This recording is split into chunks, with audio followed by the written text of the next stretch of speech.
Hello, my name is Joshua Vesh, and this is my informative speech.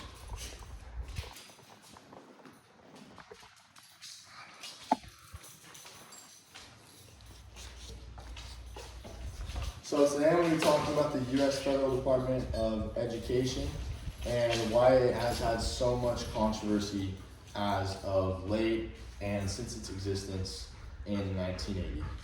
So the Federal Department of Education, originally they had tried to make a Federal Department of Education in around 1867. That only lasted about a year until it was abolished. The reason that one was abolished is many people thought it was unconstitutional, which also draws into some issues with the current Federal Department of Education. So the current Federal Department of Education was founded in 1980 under President Jimmy Carter.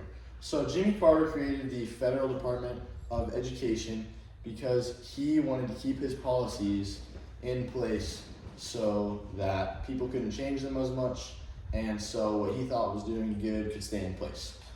He also created it because he wanted to make the quality of education in America better, so best interests were at heart.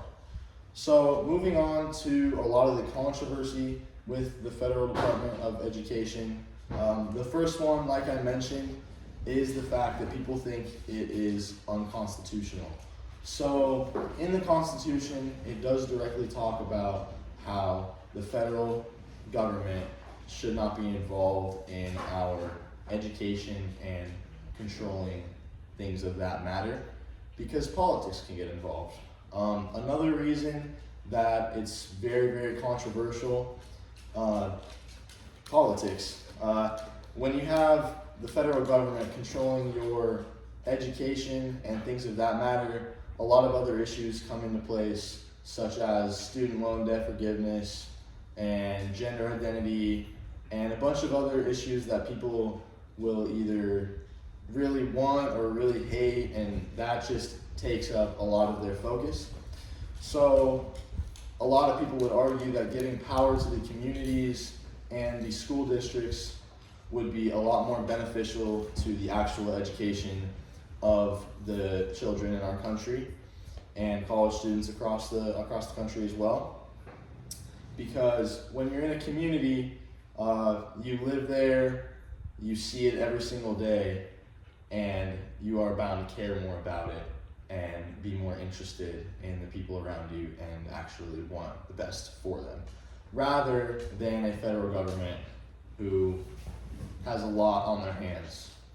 Another issue that people are very, very skeptical about with the Federal Department of Education is money. So the Federal Department of Education takes in an insane amount of money every single year. On average, they're taking $80 billion a year, every single year. So another big reason is taxpayer money. People don't mind their money going to education in taxes. However, people think that the Federal Department of Education is not doing it effectively and that things could be handled better. And people want their money going towards the right places and to where it will benefit people the most. So another thing with money is that a tax cut would also come with the Federal Department of Education being gone, because money would be allocated in different ways. It could be state taxes, could be different things. Another big controversy with the Federal Department of Education is that they struggle to get things done, and they make a lot of promises that they tend to not keep, really. So many conservatives since the 1980s have been running for office and promising, I'm gonna abolish the Federal Department of Education, and it hasn't ever been done yet. Oftentimes people say, like with Donald Trump currently running now, people are saying to take his words with a grain of salt, because people have been trying since the 1980s to abolish the department and nobody has actually done it yet. Another thing with that, the LA Times actually said how politics was the federal Department of Education's first sin, and that's what really took off people's hatred for it, is all the controversy that came from it, legal battles, and all the things of that manner. Now, one big concern for people who say, oh, abolishing the federal Department of Education, that sounds horrible because our quality of education would go down. This is a completely valid concern. However, when you dive deeper, abolishing the federal Department of Education does not necessarily mean that we are going to completely disregard education and just throw it away. What it's doing is giving power to districts and communities, and if it were to be abolished, a lot of the employees in the department would likely dissolve into other agencies, and it would give students a lot more power to be free in what they do, go to schools. Charter schools would benefit greatly, and statistically their averages are higher for test scores. So a better education would come from abolishing the U.S. Department of Education, likely.